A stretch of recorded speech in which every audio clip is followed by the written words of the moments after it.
Oh, let's see here. Testing our first ever streaming setup. Nice. Presumably, I'll be able to watch this recording later and see just how bad it was. Or sounds.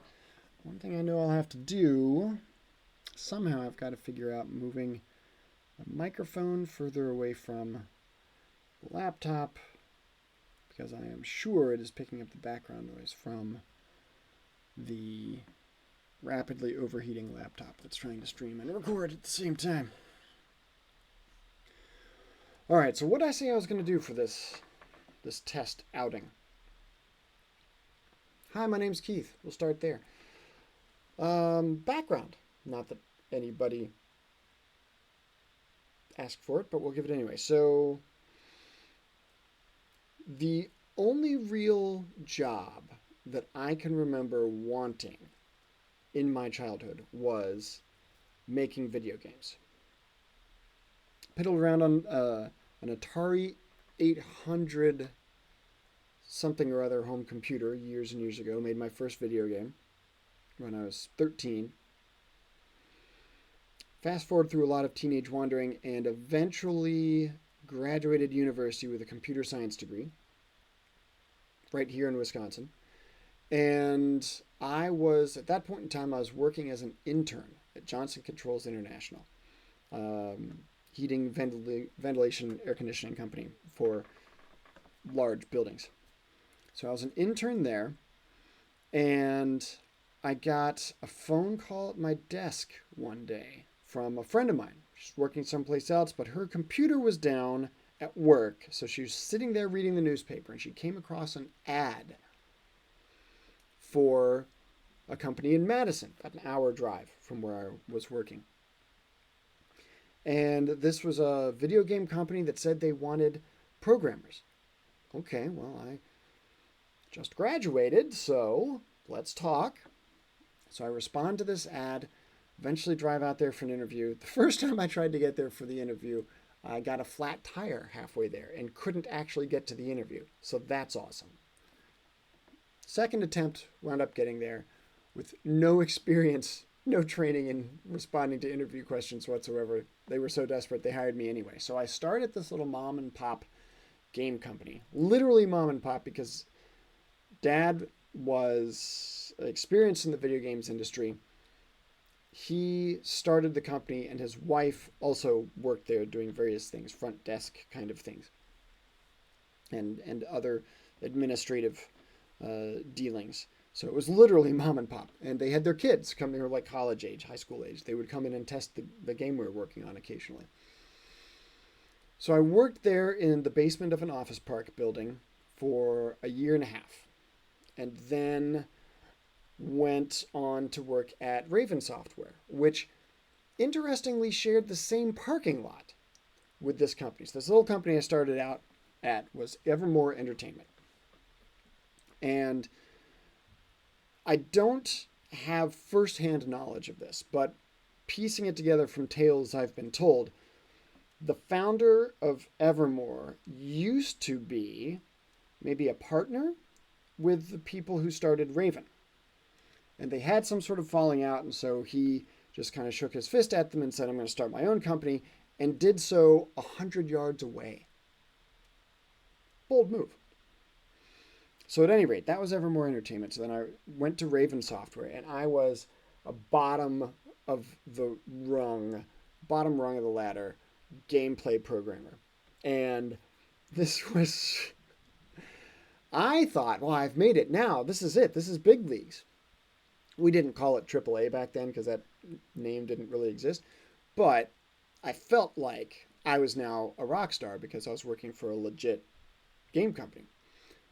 And I was brought down to earth rapidly. They had 3 projects in various stages that were going on at Raven at the time.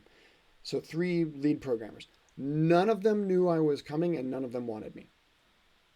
No one wanted me on their team. How did I even get hired? If no one wanted to Anyway, so I went in there my first week of work, first week of January.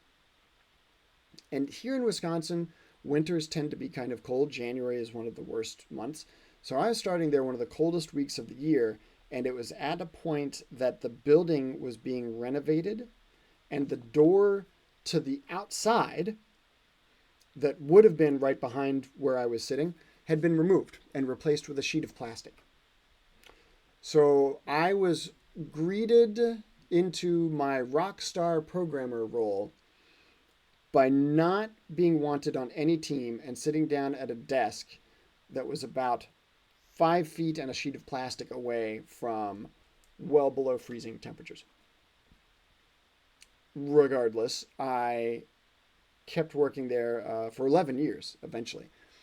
My first title that I worked on that we shipped was Soldier of Fortune, which had the dubious honor of being shown on the floor of the United States Senate by Senator Joseph Lieberman, because it was the best example he could get his hands on of how terrible violent video games were for America's youth. Thanks for the free advertising, Senator Lieberman. I was a programmer for several years, and team sizes grew at Raven. And I think we got to our first console, our first cross-platform title was X-Men Legends. And this went out on the Nintendo GameCube, Xbox Classic, PlayStation 2. Went well, so we said, hey, we'll do a sequel. So they fire up X-Men Legends 2, and they realize they've got like 10 level designers, and no one prepared to lead them. There was no concept of leadership training and manager training of any sort. They had not even promoted anyone into what you would consider a senior level designer position. They just had nobody to organize the efforts of these people. And my understanding of the process of how they came about getting someone to lead this group of level designers was they printed out the roster of the entire company and started at A and said, well, will this person lead level designers? What about this person? And eventually they got down to my name and they said, well, he's a gameplay programmer, so he talks to level designers. Hey, Keith, do you want to lead a team of level designers? Okay. And then that was my leadership training. So like the same week that they said, do you want to do this? I was now leading a team of level designers. No experience, no preparation, no education in this space whatsoever. This, as we come to find out, was actually key to the importance that I personally put on leadership training later on as a consultant. It's a great way to be introduced to the importance of leadership training, to not have any. I worked on X-Men Legends 2 with this group. We had a lot of fun, hardly any overwork whatsoever. We shipped the game on time. People enjoyed it, seemed to be critically pretty well received. Didn't make Activision a ton of money, apparently, because they super overspent on marketing, and apparently we didn't hit as well in Europe as we had hoped. Anyway, our team largely stayed together for subsequent series of games. So we were known as the Marvel team because we did X-Men Legends 2, and then we did kind of the follow-up to that, Marvel Ultimate Alliance, and then we did X-Men Origins Wolverine. So we had done a bunch of Marvel work together, and we really enjoyed working together. Our team was pretty well oiled at that point. And at some point, I was termed a producer as opposed to merely a level design manager. And my duties included a little bit more than just looking at the level designers' work. We put out a few more titles. What did we work on? Well, I think after all the Marvel stuff, we worked on Singularity. We kind of rescued that one from, it was languishing. It had been moved around from team to team and just wasn't making a lot of progress. And we managed to finally get that thing shipped. And then we started working on the Call of Duty business unit for the first time. This is summer of 2010, maybe somewhere in there. Activision had never allowed us to work on Call of Duty games. They had Infinity Ward working on them. They had Treyarch, eventually Sledgehammer, when that came into existence. But they never let us work on them. Until that summer, they gave us a shot. We did really well, kind of passed the test. And they let us come in at the tail end of Call of Duty Black Ops and try to salvage what we could of something that was over time, over budget, all these sorts of things. And I got to help the team who was working on putting that game on the Nintendo Wii. Well, let's talk about playing Call of Duty Zombie Mode with a Nintendo Wii light gun looking blaster peripheral. Anyway. So in 2010, a couple of important things had happened. One, during the tail end of shipping Singularity, there was a night where there was a long period of time where we had some, we'll politely call it mandatory overtime. And one particular night, I had gone home, I had dinner with the family, put the kids to bed, came back to work, and it's like 11 o'clock, it's midnight, and I just kind of sat up and took stock of my surroundings at one point, and one of my level designers, who's sitting right next to me in this row of cubicles, he was getting married in 2 weeks. And was he at home with his fiancée planning the wedding? No. He was at work at midnight. And a couple cubicles down from him, technical artist, really experienced guy. I think he's at Naughty Dog now. Except they had layoffs this week, so maybe he isn't. Anyway, he was there even though his first child, little baby girl, had been born 1 week ago. Was he at home with his wife and his little girl? No. He was at work at midnight. And that is what I point to as kind of a defining moment where that flipped a switch for me internally where I said, it is not okay to make games like this.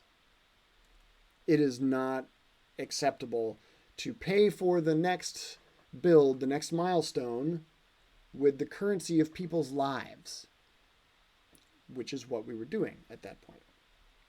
And that stuck with me for months and months.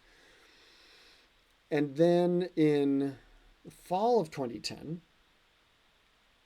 I think several months prior, Raven had its first ever round of layoffs. And I had to walk one of my designers down to HR to let him know that he was no longer employed at Raven. So that had been a terrible experience. But here we are in the fall of 2010, and I was being walked down to HR.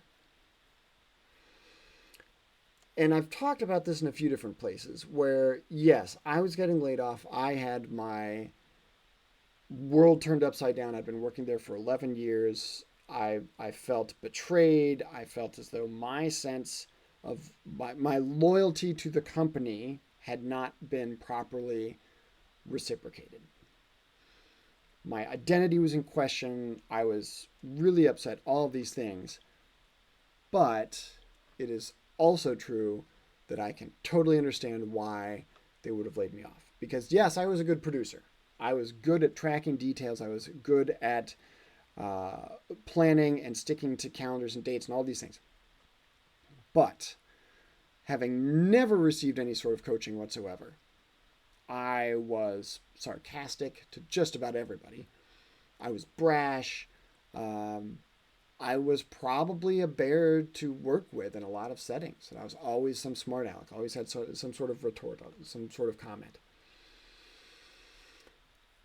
That doesn't make one very palatable as a team member. So I can understand why they got rid of me. Now, prior to the layoffs, they had tried managing me out. If you're not familiar with the term managing someone out, basically what that means is your immediate supervisor, usually your boss, keeps piling on crap work trying to get you to quit.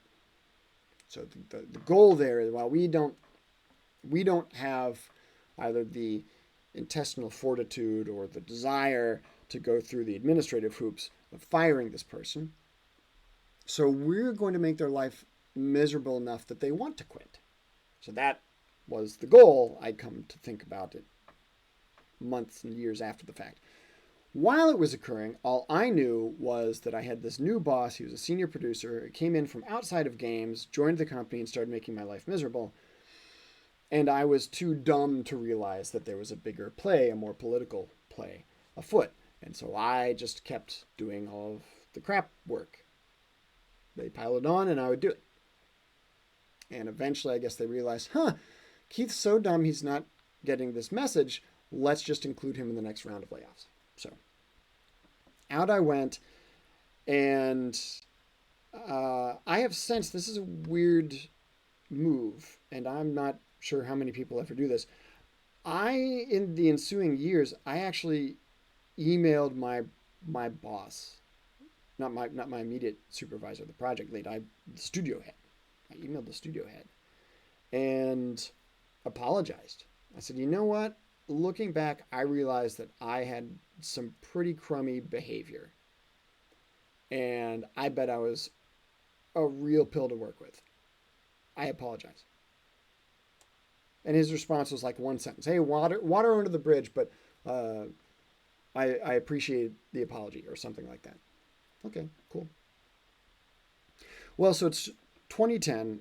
I'm unemployed. They did give me a pretty sweet severance deal. It was something like you get 2 weeks of pay, full pay and everything, for every year you worked at the company, or something like that. It amounted to like 6 months of severance, which is amazing, right? That's a pretty sweet deal. So I entertained looking for other production jobs. I think I interviewed somewhere, but it really wasn't landing for me. And then I forget what drove me to do this, but I remember Googling video game consultant. Like I didn't really know what that meant, but my thinking was, hey, I just came off the tail end of helping a bunch of projects ship on time without a bunch of overwork. I wonder if other companies could benefit from learning from me as a consultant. So I do some searching, and I came across a guy that subsequently, years later, I wound up working with as one of his associates. And I just reached out to him. I said, you came across my Google results here, and I'd love to know how you got into this and what you do in these kinds of things. He's so open, so giving of information. He was willing to share all this with me. Great tips. Really appreciate that kind of mentoring. It's the first mentoring I'd gotten in my entire professional career, and this is after I had to get laid off to get any sort of mentoring. Go figure.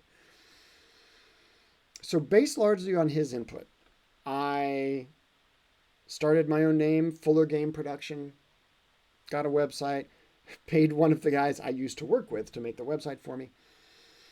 And then I started doing initially production consulting. So I would teach people about Agile and whatever else. It was really slow going. It cost more money. I had to spend like retirement savings to keep the family afloat for a while. But I learned something really important during this time. And what I learned was, as much as I wanted to bring these better production practices to companies so that people didn't have to work nights and weekends and get burned out, I learned that it didn't matter. It didn't matter how good some team's production practices were. It didn't matter what engine they're using, or middleware, or their creative geniuses, or their tech folk. If the people running the company didn't value the people doing the work, then those people would still be there working nights and weekends. So very early on in my consulting career, I pivoted to focusing on leadership development. Leadership development and cultural improvement is kind of how I term that now as a sort of a catch-all, because there are a lot of related things that fall under this heading. And what I came across was a lot of patterns. And I worked almost exclusively with game companies at first. I have since worked with other technology companies, almost exclusively games. And these are mostly North American. I have since worked with companies in a bunch of countries, but initially a lot of American, Canadian companies. And some of the common patterns that I saw were that everybody was winging it when it came to leadership and a lot of people stuff. How do we determine how to promote somebody? How do we prepare someone to be a manager? How do we make sure that folks communicate well? All of these kinds of things. Like everybody was just winging it. It was made up everywhere across the board. So I soon realized, wow, there's kind of a basic package of offerings that a lot of companies could benefit from here. And certainly manager training was like the first thing. Everybody feels comfortable saying, yeah, we don't do enough to train our managers. So that quickly became something that I could do. And I have had people ask me, well, gosh, Keith, how did you go from being a producer at a company to being someone who like tells companies how to do things better? Which is like that's the ultimate bolstering of my innate self-esteem problems and my imposter syndrome, right? It's like, what makes you so qualified, Keith? Oh, thanks for asking. Like, I don't have nightmares about that day in and day out anyway. But I've had people ask that. And my response has been the one thing that I draw from immediately to help companies is a lot of bad examples. So being an Activision employee for over a decade, I saw a lot of things that were done badly. And I can tell people, okay, so here's something that I have seen and you should do the opposite. Okay, so I have a lot of bad examples to point people away from. Okay. But also, what I started doing very early in my consulting career, and this was back when like Twitter wasn't a complete dumpster fire like it is now. It was just a smoldering dumpster fire. I would be on Twitter and I would look all over for people that seemed to be saying things that made sense, that other people appreciated, that indicated a proper respect for the humans doing the work, and I would follow those people. And I would see who they follow. And occasionally I would even reach out to them and try to learn something from them directly. One such person, still one of my best friends to this day, was Mike Acton, who at the time was engine director at Insomniac Games. And he had put out a blog post entitled, "It Doesn't Have to Suck." And he was basically laying out some of his lessons learned as a leader and explaining how things do not have to be a nonstop meat grinder in big budget game development. And I so appreciated that I reached out to him straight away, and I was stunned that he actually replied personally. And he and I have been basically friends ever since. So that's the sort of thing that I did to broaden my scope of leadership solutions, right? Try to learn from the best people I could find. And during that time, I'd also read books, but there are just a handful, even today, there are only a handful of books written by game developers with industry experience about meaningful leadership and people operations topics. There just aren't that many. There are so few. I have written one of them. I mean, it's bad. So you can't read a lot of industry specific stuff. So I would read a lot of leadership and management texts from other industries, and I would read about the horrors of Frederick Taylor and scientific management and Jack Welch, Neutron Jack, and all of these kinds of things. But I also came across some books that I found to resonate with me. Things like Simon Sinek, Daniel Pink, and more recently, um, Kim Scott, Radical Candor and Just Work. Just great stuff.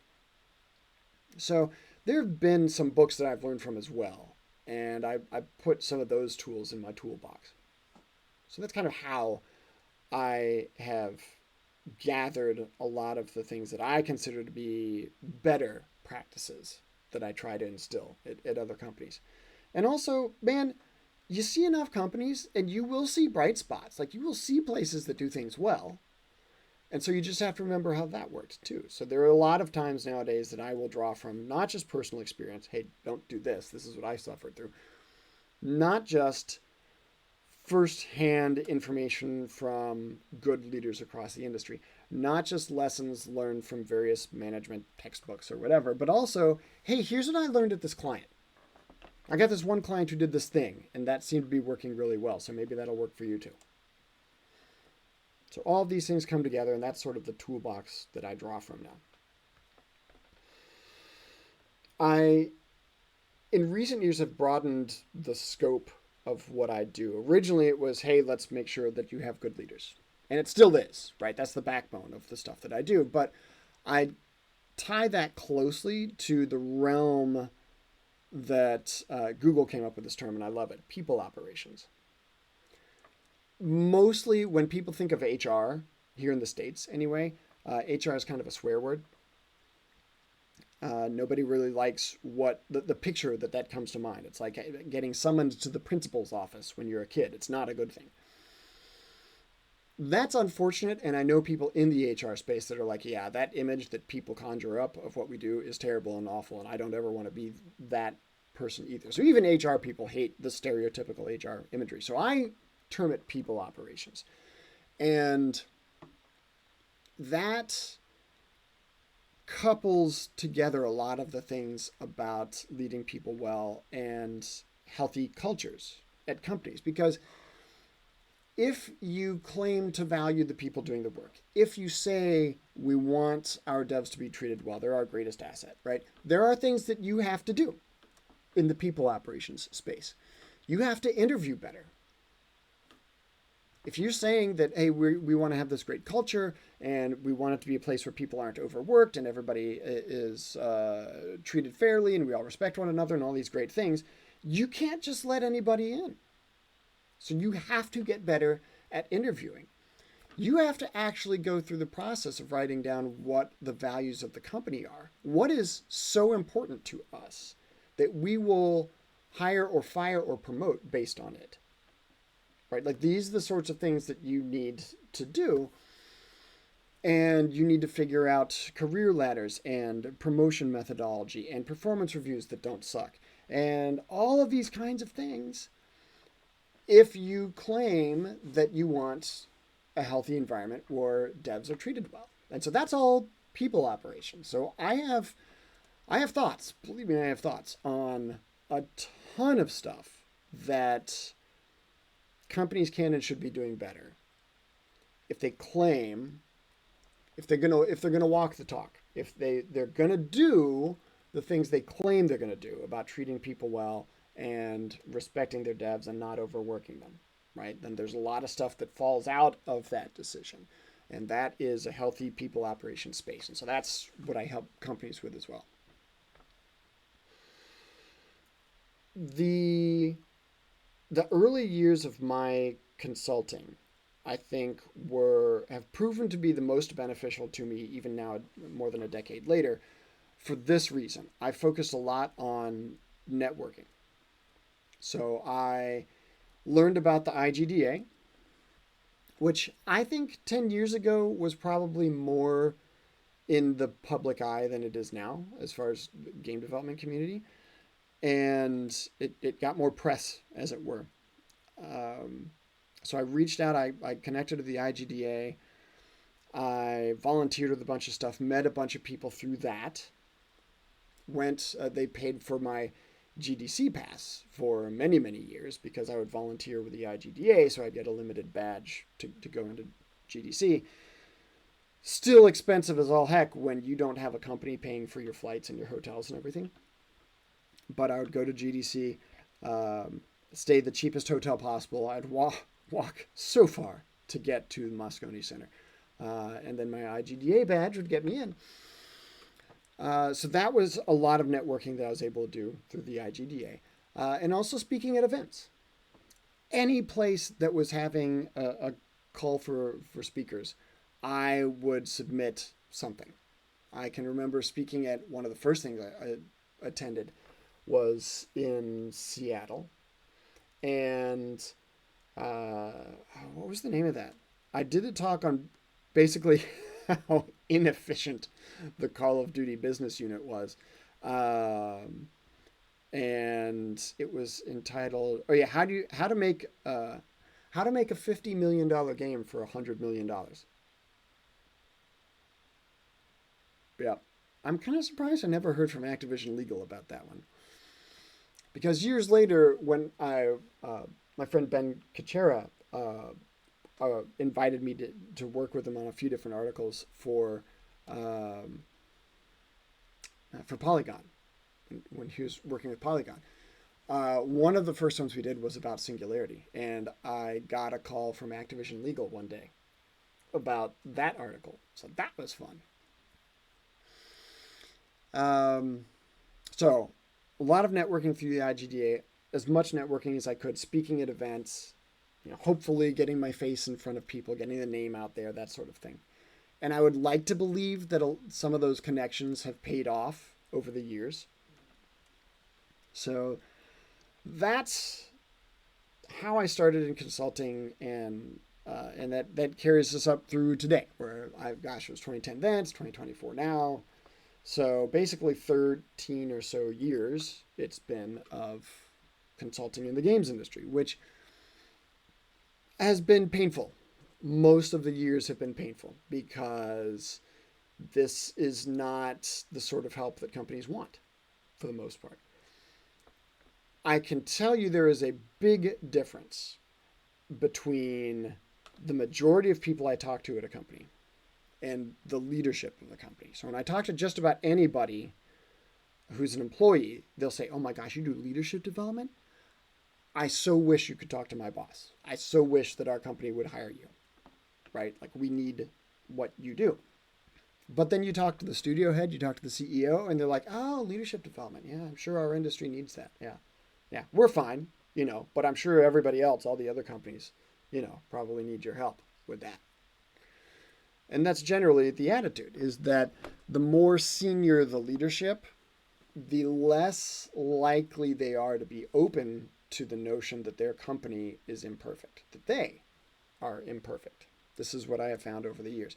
One reason why I think manager training is the most common service I provide, because it's safe. That doesn't challenge a company's identity, a leader's identity, a CEO's identity. Because it's like, oh yeah, well sure, our managers, yeah, they need training, obviously, I don't, but they do. So yeah, please come in and teach our managers. So I feel like that's kind of how I've managed to get a foot in the door, and why that's such a commonly requested practice. And I'll say this also, so I have a couple of pet peeves. I have probably a bucket of them, but two in particular come down to words.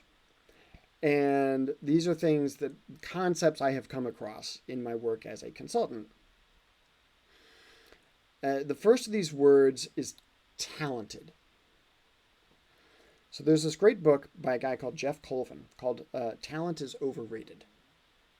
And it opened my eyes to this idea that, we think of a lot of these people, historical figures and whatnot. Oh, it's God-given talent. They were born artists, born mathematicians, born leaders, whatever it is. And when you look at the environment in which they were raised, like chess prodigies were born to a mother and father who were chess masters. Like, it's not overly surprising that this kid becomes a grandmaster at age 8 or whatever, right? So we tend to think of people with amazing global level of skill as talent. And this book is basically saying, no, it's not talent.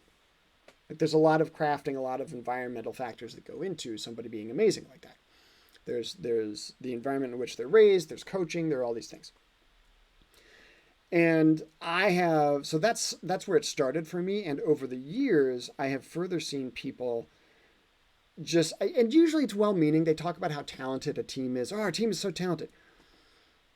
That's not talent. Like, talent is, I can whistle through my teeth or something. Like, my thumbs are double jointed. I mean, talent is something else. What you're talking about is skill. This is an incredible amount of time and energy and practice and money in a lot of cases, going to get degrees or buying training materials, watching video series, whatever, coaching, mentoring. All of this goes into an enormous amount of skill that you see in game developers. It's not talented, that's skilled. Don't undervalue what game developers bring to the table by simply referring to them as talented. They are skilled. Right, so that's pet peeve number 1, talented. Pet peeve number 2, passionate. Because you will see this all over the place. I guarantee you, you could look up 100 openings for game jobs. I don't care if they're executive level, if they are entry level, whatever. Leadership, individual contributor, artist, programmer, designer, whatever. They will all say passionate. All of them say passionate. Our company is a group of passionate, this position must be passionate, requirements, passionate, all these kinds of things, passionate. So here's the deal with passionate in the games industry. Passionate is code for we will happily exploit anyone who is bad at setting personal boundaries. That's what passionate means in the games industry. And if you say that to yourself every time you read it in one of those job postings or in a news article where some CEO is talking about, our passionate team, that's why they're working 500 hours a week to ship this game. They're passionate. Think in your head what that's code for. And it's a much more real picture of what we're dealing with across the industry. So, 2 pet peeves of mine, talented and passionate. At any rate. So ultimately what I want to be doing for these office hours is I want to be answering questions about leadership, probably about anything in people operations, but specifically about leadership. If a first-time manager comes in and says, hey, how do I do this thing? Or somebody says, I want to be a manager. How do I get there? Or somebody just needs to vent, because that happens too. Sometimes you just got to scream into a pillow. I want folks to feel as though they have an outlet. Now, I do coaching, like one-on-one individual coaching, as a career, as a service, a paid service. So these office hours are just sort of, okay, if you don't know if you're ready for that, or you can't even afford, whatever that costs. If you want help with something for free, okay, well, here's an opportunity. Right? Office hours. Let's go. So I'm going to have a Google survey form, anonymous, where people can just send in questions. People can obviously join here and ask stuff in the chat. But I'll give you an example of the sort of thing that I'm picturing, right? Because this is something that came up in the not too distant past with one of my clients. So talking with a first-time manager, and they didn't necessarily even want to be a manager. That wasn't necessarily their game plan. They were happy being an individual contributor over here. But they inherited 2 team members that they now manage, who were formerly reporting to another lead who just left the company. So we've got the person that I'm talking to. They inherited 2 people from this lead when this lead left the company. So now we've got two people reporting to someone who last week didn't think they wanted to be a manager. But guess what? They are today. And the main point of concern that this new manager had, God bless him, was we have performance reviews coming up. And I don't want these two team members to fall through the cracks. I don't want their contributions to fail to be recognized. I don't want them to feel unsupported. How do I grow? How do I get my next promotion? These kinds of things. So here is this first-time manager who didn't necessarily even want to lead others. And one of their biggest concerns in like week 2 of being a lead is, how do I make sure I don't let these people down when it comes to their own career progression and these upcoming performance reviews? Come on, how great is that? That that's the concern.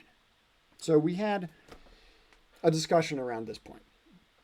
And this new lead works at Big Corp, and so there's a lot of bureaucracy, and I'm sure their performance review process is outdated and monolithic, and it's like 30 pages.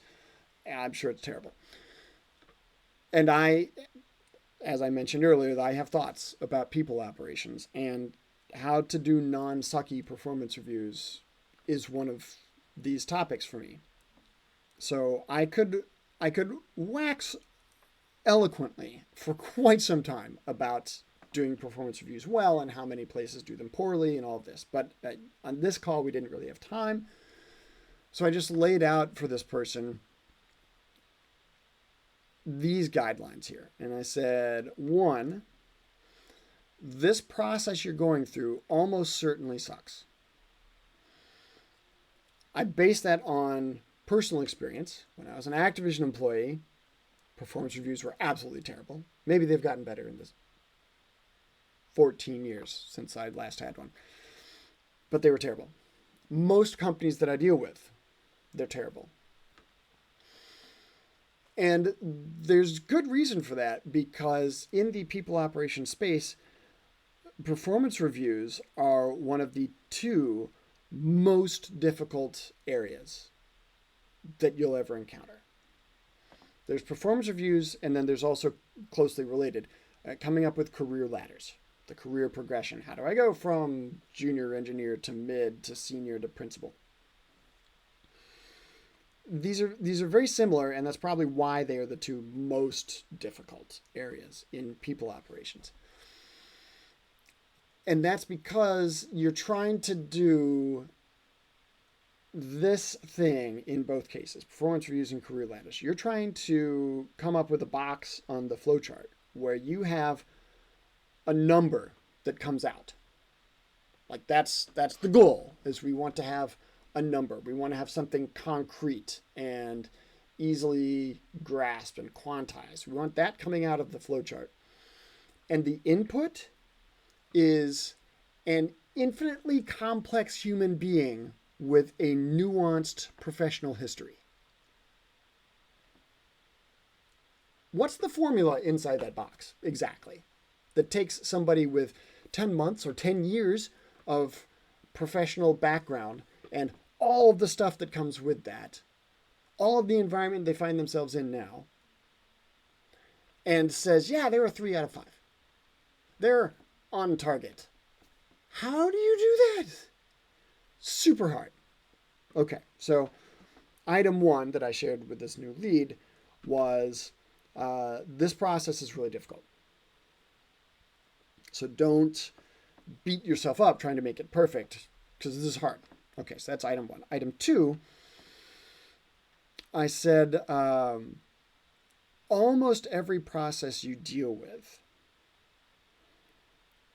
is geared towards, like, what does the company get out of performance reviews?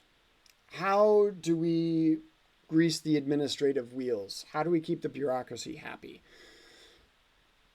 Rarely do people create a performance review process geared towards what will make the employee feel this is valuable. Isn't that a bizarre thought? Since supposedly we're reviewing their performance, what if we actually tried to tailor this process to be something that's valuable to them? Be a different world, wouldn't it? So that's the guidance that I gave this person. One, whatever you're doing is probably going to suck because this is a really complicated process and it's just not simple or straightforward or infallible. And two, insofar as you can, think about how to make this valuable for them. Consider the team member's perspective. So if this were one of my office hours where somebody had submitted questions, instead of me just fumbling around with Twitch trying to make sure that I can get that and OBS to work for the first time, were I answering such questions, that's the sort of thing that I would love to get into with people. So if you happen upon this recorded session at any point in the future and you go, I wonder what it is that Keith's really after with these office hours, there's an example. Like, let's solve some of these problems. Let's help managers understand how to do performance reviews better, or how to talk to Biff about the thing, or how to get these two team members to work better together, or what do I do for my own career advancement, or hey, should I consider leaving? Is this the healthiest environment for me? Am I growing enough here? Should I wait around and see if they can provide me with an involved manager to help me on my journey? Or should I just cut bait and find a better place? Or do I just hunker down because, oh my gosh, every day there are new layoffs in the industry and I'm just lucky to have a job? These are the sorts of things I'd love to talk about. So hopefully we get an opportunity to do more of that in the coming weeks. All right, we'll catch you later.